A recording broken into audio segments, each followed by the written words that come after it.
पूर्वी लद्दाख में भारत और चीन के सैनिकों के बीच हुए संघर्ष के बाद अब दोनों देशों के रिश्तों में काफ़ी खटास आ चुकी है। वहीं चीन ने भारत के जले पर नमक छिड़कने का काम किया है। चीन ने भारत के उस क्षेत्र को अपना बताया है जिसके लिए भारतीय जवानों ने अपनी शहादत दी है। चीन का दावा है कि गौला घाटी उसके क्षेत्र का हिस्सा है जिस पर उसके जवान काफ़ी समय से गश्त करते आए हैं। अब चीन के इस दावे के बाद भारतीय की ओर से क्या जवाब दिया जाता है, यह दिलचस्प होगा। आइए डालते हैं इस खास रिपोर्ट पर एक नज़र। चीनी विदेश मंत्रालय ने शुक्रवार को अपने वेबसाइट पर एक प्रेस नोट जारी करते हुए दावा किया कि गौला घाटी LAC के चीन के तरफ है। प्रेस नोट में दोनों देश के बीच कमांडर स्तर की दूसरी बैठक जल्द से जल्द करवाने की बात कही गई है। चीनी विदेश मंत्रालय के प्रवक्ता झाओ लिजियान ने 15 जून को पूर्वी लद्दाख में हिंसक झड़प के लिए भारत पर दोष मढ़ते हुए कहा कि गौला घाटी LAC रेखा के चीनी हिस्से में आता है। कई वर्षों से वहां चीनी सुरक्षा गार्ड गश्त करते हैं और अपनी ड्यूटी निभाते हैं।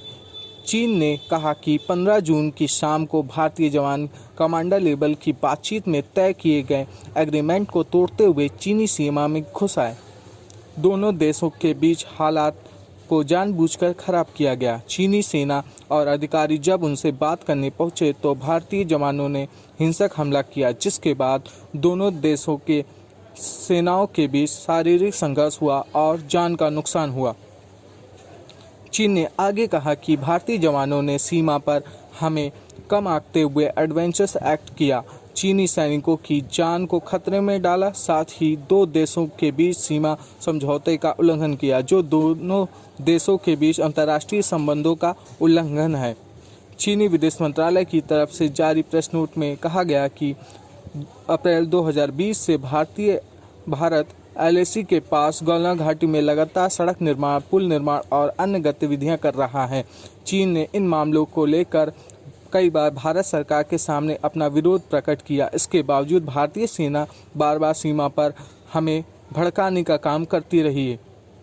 6 मई की सुबह तक भारतीय सीमा सैनिकों ने रातों रात चीन की सीमा में घुसकर बंकर और बैरिकेड्स बना लिए, जिससे चीनी सैनिकों को पेट्रोलिंग करने से रोका जा सके।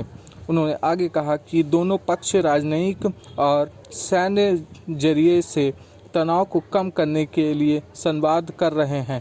क्षेत्र में हालात से निपटने के लिए कमांडर स्तर की दूसरी बैठक जल्द से जल्द होनी चाहिए। हालांकि भारत ने एक दिन पहले ही गौला घाटी पर चीनी सेना के संप्रभुत्व के दावे को खारिज कर दिया था और बीजिंग से अपनी गतिविधियां LAC के उस तरफ तक सीमित रखने को कहा था।